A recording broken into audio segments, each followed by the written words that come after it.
What's up guys, Mickey Motions here, and this is a Formula 1 2011 commentary, and I managed to get the game yesterday, and I've actually enjoyed pretty much of everything what I played.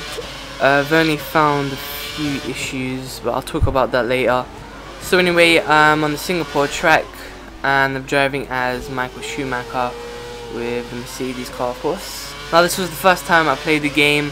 My first race, I didn't even have any practice laps at all, and I'm basically playing this track from memory from the last time I played this game, which was like 2 months ago, and that's basically the reason why I was using traction control fully on, and that was the only assist I was using.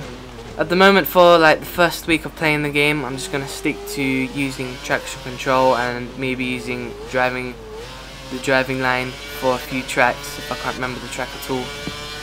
And that's just basically for me to practice, get used to the game, get used to the handling of the game, because there have been a few changes from Formula 1 2010. Now the first thing I noticed was the handling. The handling was so much better. It's a complete difference from Formula 1 2010. It just seems a lot more realistic. You have loads more control in the car, and I remember before when you used to slightly touch the curbs, you just spin automatically and you could do nothing about it. Now that problem is fixed, and now you can actually sort yourself out, get yourself in the right position if you spin up, as I failed there trying to get through that corner. Also, now if you have a little moment, if you make a mistake, you can actually correct it. Once again, that was something you couldn't do in Formula 1 2010. Furthermore, you now have to be careful with fresh new tyres, and you have to take it easy on the first few laps, making sure you don't spin out, because you need to get the tyres up to temperature.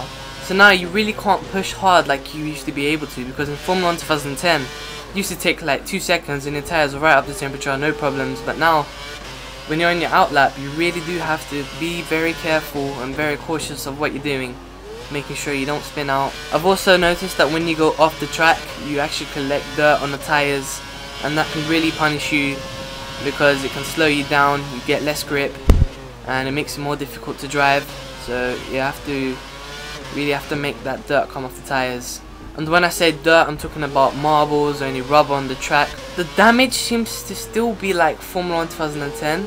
I don't know if you guys have noticed that at all when you're playing it, if you have the game, that is. It seems a lot similar.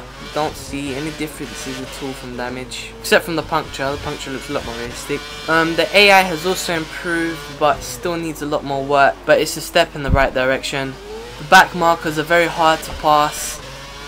They just go from side to side. They don't know where to move across to get out of the way, and it's quite annoying because you can actually crash into them because, you know, it's not letting you through.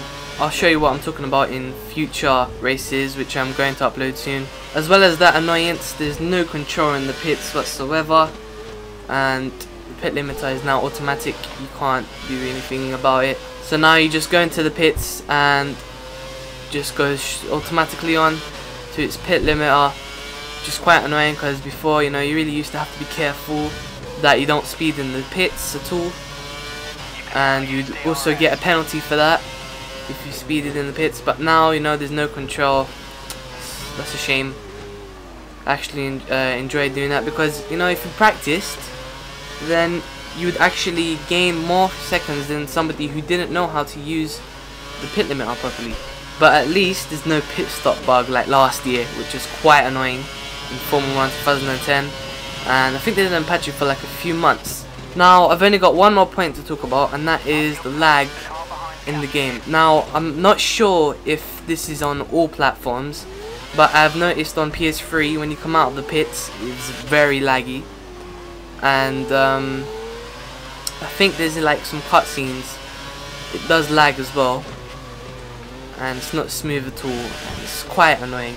It's not good to look at all, and I thought it could just be my PS3, but I've seen other people on YouTube and many of my friends, they've all said the same thing. I tried going on multiplayer seeing if there was any difference, but no, it still lags.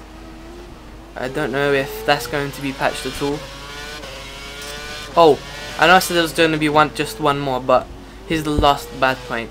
There are a few glitches which I've seen on YouTube, such as invisible walls, I even had one on my channel of a car crashing, and instead of going into reverse gear, it was trying to accelerate its way out when it was stuck on the wall, and the only way to get out was actually reversing, but no, it stayed in that position trying to accelerate, and it was blocking the whole way. So as you can see, I finished the race in first, but I just want to talk about the good points quickly. The graphics and sounds have improved from last year. The mechanical failures have improved, they're not random, you just have to be careful with how you drive. Also, there is the new KERS and DRS system, which is very realistic.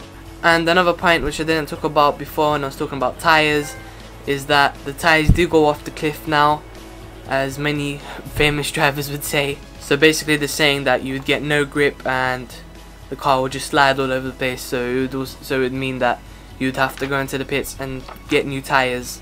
So overall the game is better than Formula 1 2010, but it could have been a lot more better, if you get what I mean.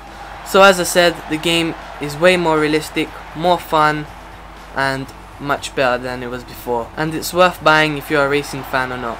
So anyway, I'll be doing a proper review in like a month's time, because I want to first get a real feel for the game before I can get a final opinion on the game. So anyway, I hope you enjoyed this commentary. I'll be doing a lot more commentaries with Formula 1 2011 on my channel MachinimaSports, and I'll be doing a whole career series on my channel, and I'll be doing the longest career possible. So go ahead, subscribe to my channel MachinimaSports, link will be in the description. Also follow me on Twitter and like my Facebook page. This was MachinimaSports, and as we say in North London, safe.